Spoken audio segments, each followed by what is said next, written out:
This next gentleman. Remember that time I was telling you about my favorite comic and unfortunately it's Antonio instead? But the favorite comic I was referring to is this next gentleman's best friend. So please welcome to the stage the very funny, the very talented, and well-acquainted Matt Drufke! Hey, Rockford. Well, keep it going for Marcos. Let's clap for Marcos. Run it down here. Yeah, all the other comics you've seen, they've been great. Let's give it up for Dina and Sean and Antonio. Your headliner, Mark. Guys, I'm the affirmative action part of the night, huh? That feels really weird for me. I don't know what to do. I'm going to talk a lot about chess. I don't know how it goes. We're going to talk a lot about Star Trek The Next Generation. We're going to get into it really deep, and I'm going to go there. And I like this place. This is very cool. I like being here. Marcos wrote us all a letter about and he wrote in the letter, hey, it takes about an hour to get here for you. Give yourself about 15 minutes because you're going to get lost, which is what I love in venues I perform comedy at. Difficulty to find. That's what it is, yeah. Hey, Rockford, are you ready to laugh? Okay, good. You need the other half of this treasure map. Start digging. Here we go. That's how it works. That's how it always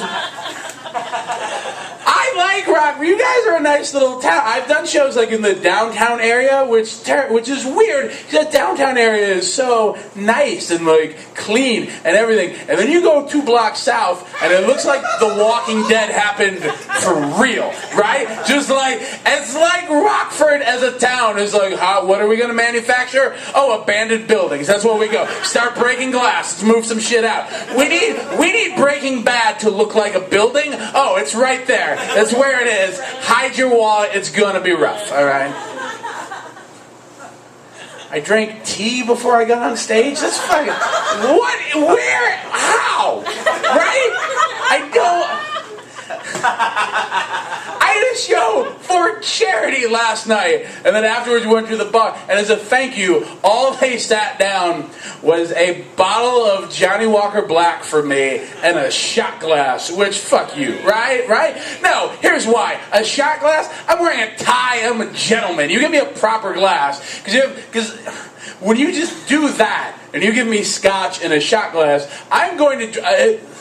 sometimes I get this drunk, where I am at a place, and maybe an hour I'll say, oh, I forgot to put on a belt. And then an hour later I look down and I'm wearing a belt. And I'm totally fine with it.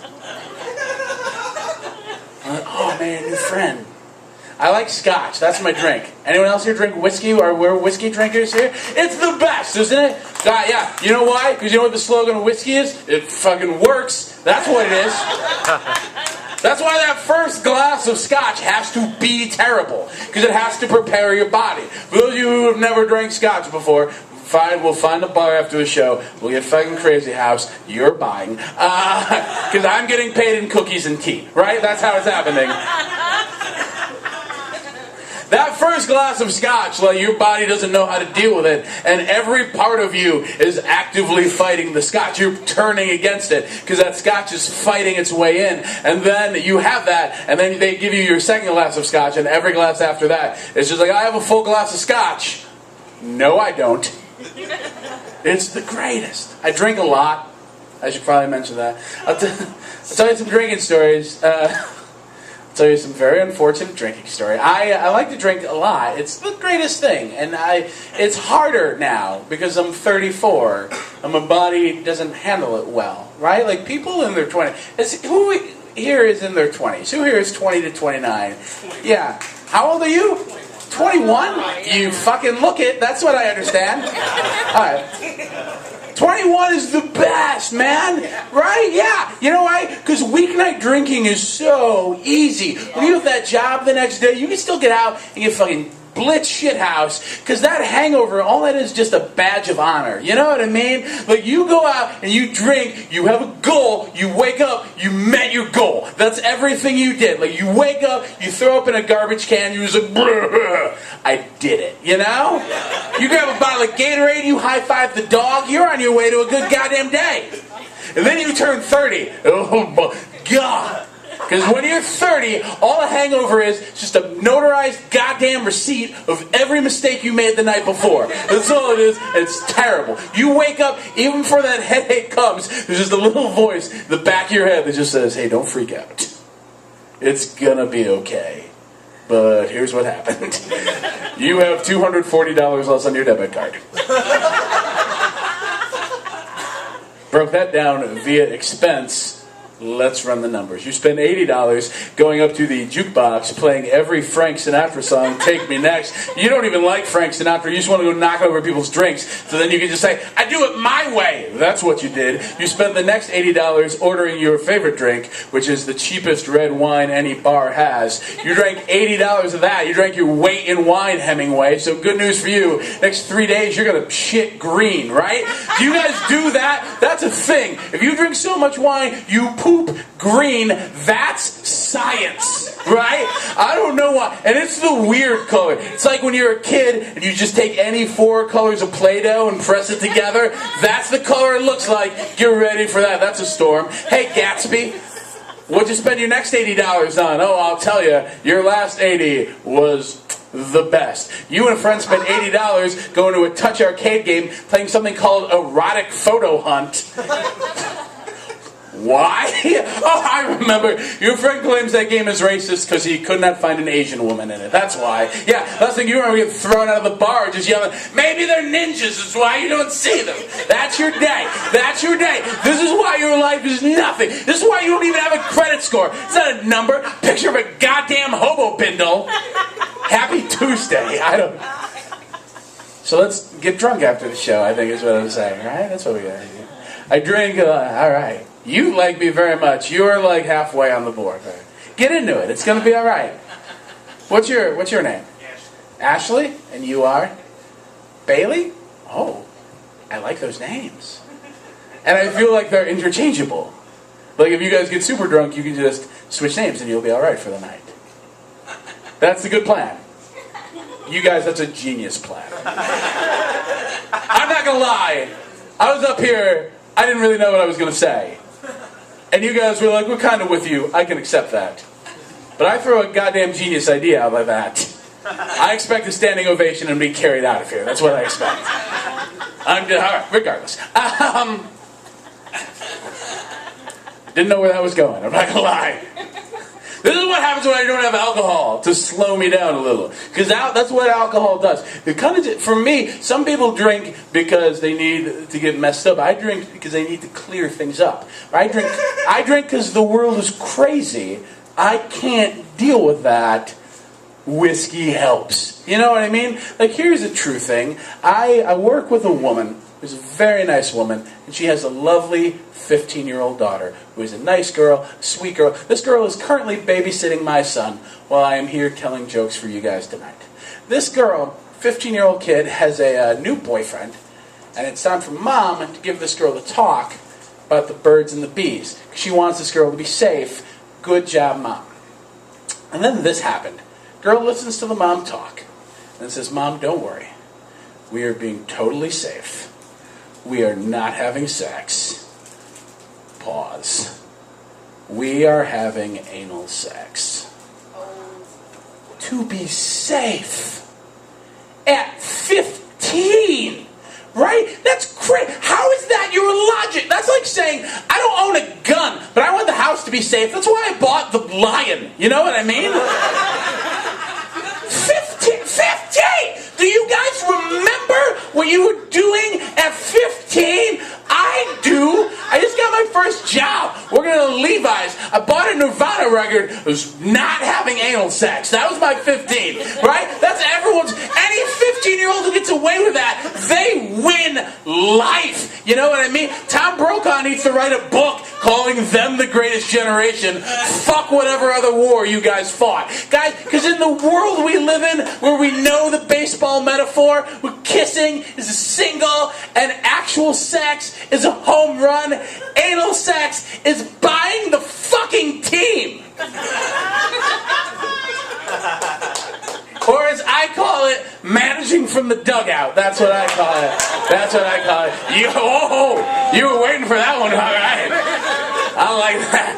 I'll take that. I'll take what I can get.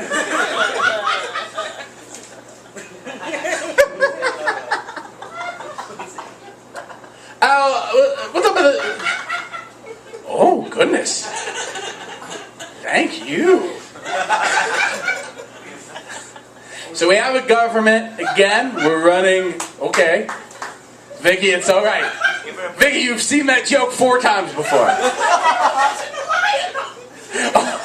That was like the first joke in all of that I told. Holy shit. You guys, I'm killing it for one person tonight. I feel pretty good about myself. Holy God. At some point, I'm a little embarrassed. Now, I'm like, I've done that well. So we have a government again. We're open, and we're running. Vicky, I'm really trying to get serious here now. All right. Yeah. What irritated me about these last 2 whatever weeks that we didn't have a government is everybody talked about the Tea Party Republicans in the House, how they were the ones fucking up everything. And here's the thing, I'm going to say this. I don't know what any of you think politically. If you agree, and if you have my views or don't, it doesn't matter, right? Like, I don't care what your political views are. Everyone should believe whatever they want to believe, unless you like the Tea Party, in which case I hope you light on fire and die. Tonight. Die tonight. Just on the way to the parking lot, light on fire and die. And because you have, those people, they have the right to believe whatever they want, but they're dicks about it. Like, they're the big... I live in a little town called Huntley. It's east of here. And I live across from something called Del Webb Sun City, which is a senior citizen compound, I guess they call it. I don't know. It's like a concentration camp of wrinkles, is what it is. That's all it is. That's what... And they had a Tea Party rally. There were a bunch of old Tea Party people, and they were at a gas station that I go to, and they went, and they handed me a pamphlet. Wait, I should say this. For starters, they all had the little posters that were like, "Take our country back," and none of them had a British accent, so fuck them.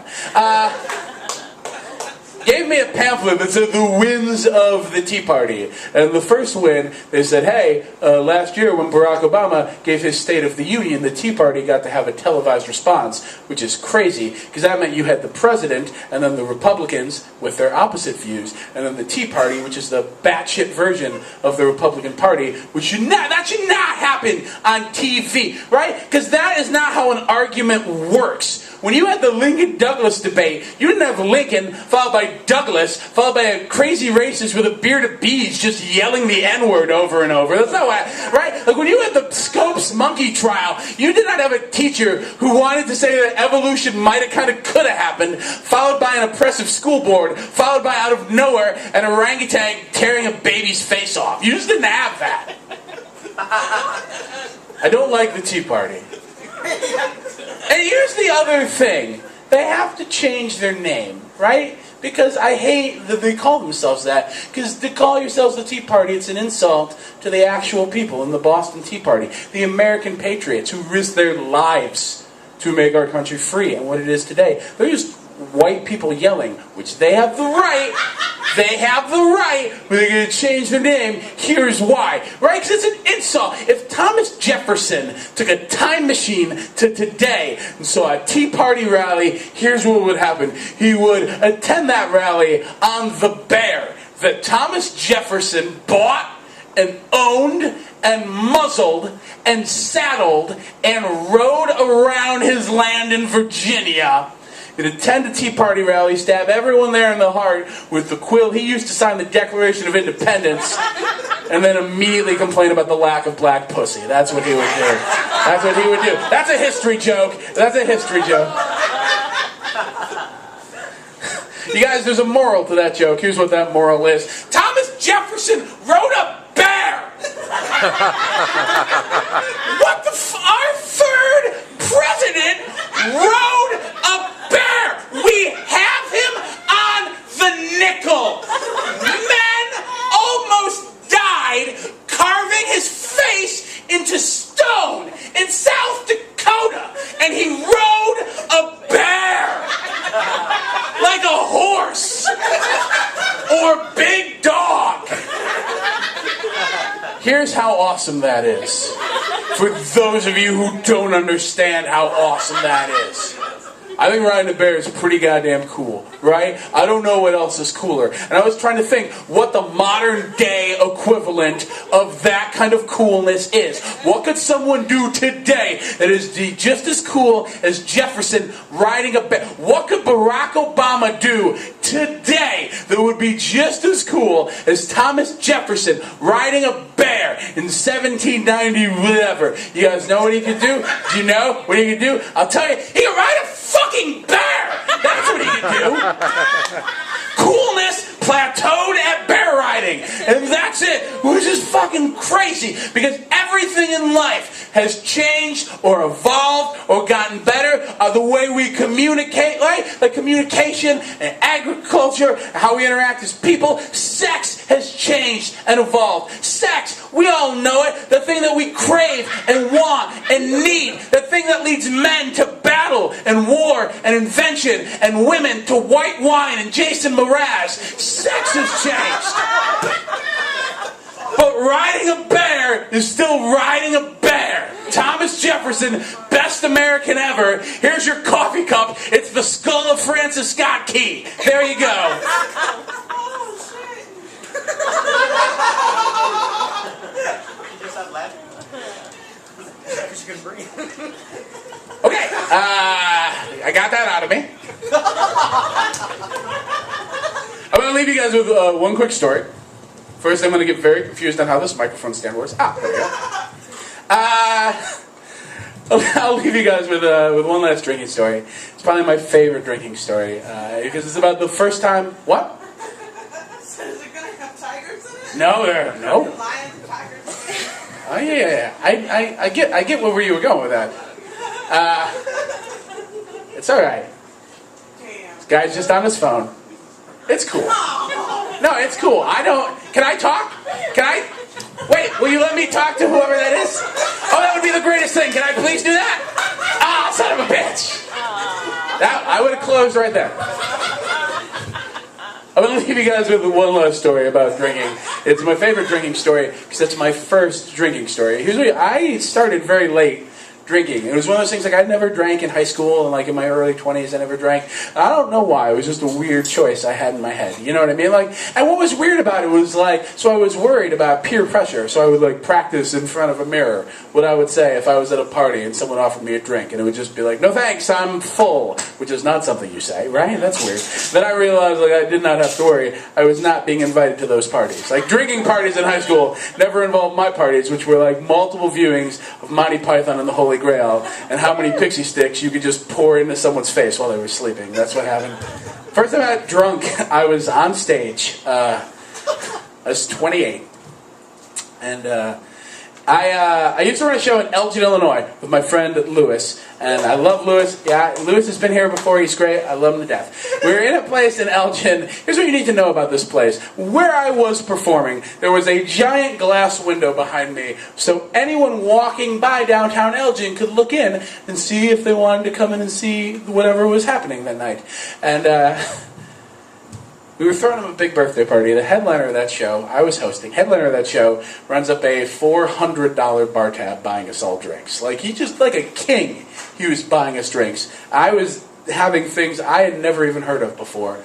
And I got, here's how drunk I got. It was like I got a team of scientists together. It was like, hey team, how much mistake juice do I need to pour into my sadness hole before I think it is a great idea on a stage in the Illinois suburbs to remove my pants and underwear and take my penis and put it up against the glass so anyone walking by downtown Elgin can see.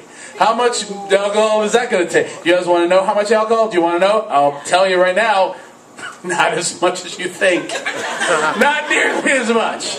Right? Like, I know, I'm at a point where I can hold my liquor. Like, if we go, I'll have a couple drinks, I'll be feeling okay. I have too many drinks. I'm riding home with you guys, my dick against your neck. That's how it just works, right? A Beatles song comes on, I'm just Ringo in the drum part. You better hope no Jethro Tull comes on. You do not want to know how I'm playing the wind chimes.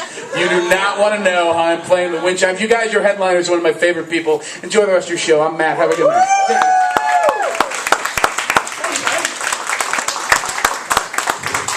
Keep it going for Matt, everyone. I do have to say, though, as far as what else could Barack Obama do that's cool? Come on, dude gets to hang out with Jay-Z. That's pretty damn cool. Maybe not riding bear cool, that's pretty damn cool. And I can think of like all these conspiracy theories that, oh, Jay-Z is part of the Illuminati. I don't know. Do you guys find that Illuminati shit? I do know that there is a local branch of the Illuminati. It's called Rockford Blacktop. And, okay, I see you keep up with local politics, all right. I do want to let you know, we have a cup here, a donation cup for the headliner and the feature, because they came out a long way. So definitely want to make sure that they can make it back home safely. Otherwise, Matt will be crashing on your couch, and you'll probably wake up with his dick against your neck. So you definitely want to donate before you leave. Also, I want to say the after party. Oh, did Dan already leave? Okay, well, Dan wanted me to let you guys know that the after party, the unofficial after party, will be at Dodge Lanes, which used to also host a lot of our shows. So definitely, if you're looking for something to do, go check out Dodge Lanes in Belvedere. You guys know Dodge Lanes. And actually, oh, by the way, Sean, this is your first time in Rockford. Oh. Okay, this is your first time in the city. The other times you were in the suburbs, okay? You were in Belvedere, you were in Lowe's Park, you're in the city now. All right, get it straight. I'm moving up. Yes, yes you are. Yes you are. Now, are y'all ready for